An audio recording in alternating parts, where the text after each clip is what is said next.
电影进我口，档次全都有。大家好，我是阿星，今天要给大家介绍的影片名字叫《冰冷热带鱼》。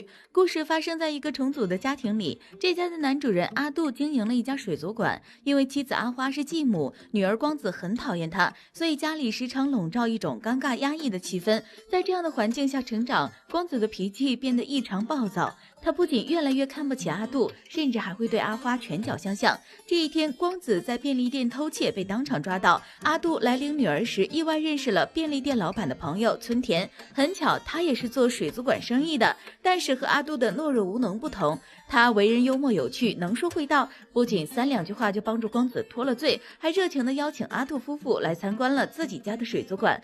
看着光子和阿花对村田无比敬佩的眼神，再加上对方的妻子温柔体贴，阿杜的心里埋下了嫉妒的种子。第二天，光子收到村田的邀请，来到村田的水族馆里上班，阿花也跟着来到这里参观。和村田在办公室里独处的时候，村田对阿花动手动脚，阿花早就对村田倾心，于是象征性的反抗几下之后就顺从了。从此，阿花经常在阿杜面前各种夸赞村田，并提议让阿杜和村田合作一起开水族馆。阿杜听取了妻子的建议，这天他特意来到村田的水族馆里拜访，应村田的要求，他假扮成水产领域的专家，伙同村田和村田的朋友肥肥一起诓骗一位秃头顾客。很快，秃头顾客花重金买下了一条鱼，可此时可怕的事发生了，秃头顾客在喝下村田妻子递来的饮料之后，竟当场口吐白沫身亡了。阿杜慌乱不已，可村田三人却都不以为然。原来他们都是身经百战的变态杀人魔。村田威胁阿杜一起帮忙处理尸体，他们将尸体拉到山上肢解，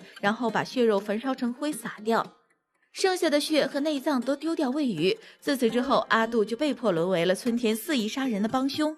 这天，阿杜遇到了一个警察，警察告诉他自己怀疑村田和最近30起失踪案有很大的联系，希望阿杜平日里尽可能的远离村田。可事已至此，阿杜岂是想脱身就能脱身的？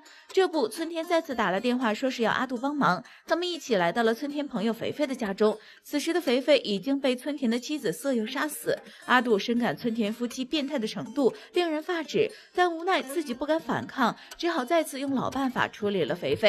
为了奖励阿杜这么听话，村田便吩咐自己的妻子和他嘿嘿嘿。见阿杜扭捏的样子，村田直接把自己早已睡过阿花的事给抖露了出来。不仅如此，他还对阿杜的性格进行了批判，将光子的叛逆和阿花的放荡全部归因于阿杜平日里的软弱。在自己的缺点和阴暗面被赤裸裸的揭露之后，阿杜彻底黑化了。他不管不顾的和村田的妻子发生了关系，接着又趁着村田不注意杀掉了村田，然后逼迫村田妻子帮助自己一起处理掉了村田的尸体。回到家中，阿杜一改常态，一旦光子有一点不听话，阿杜就会拳脚相向，甚至还当着女儿的面强迫妻子和自己发生关系。这样一来，阿花和光子再也不敢看不起阿杜了。故事的最后，阿杜在杀掉村田的妻子后打电话向警察自首。阿花和光子跟随警察赶来，看到呆呆坐在一旁的父亲，阿花很难过的想过去拥抱，结果却被阿杜一刀捅死。最后的最后，阿杜又来到女儿面前，毫不犹豫地拿刀捅向了女儿，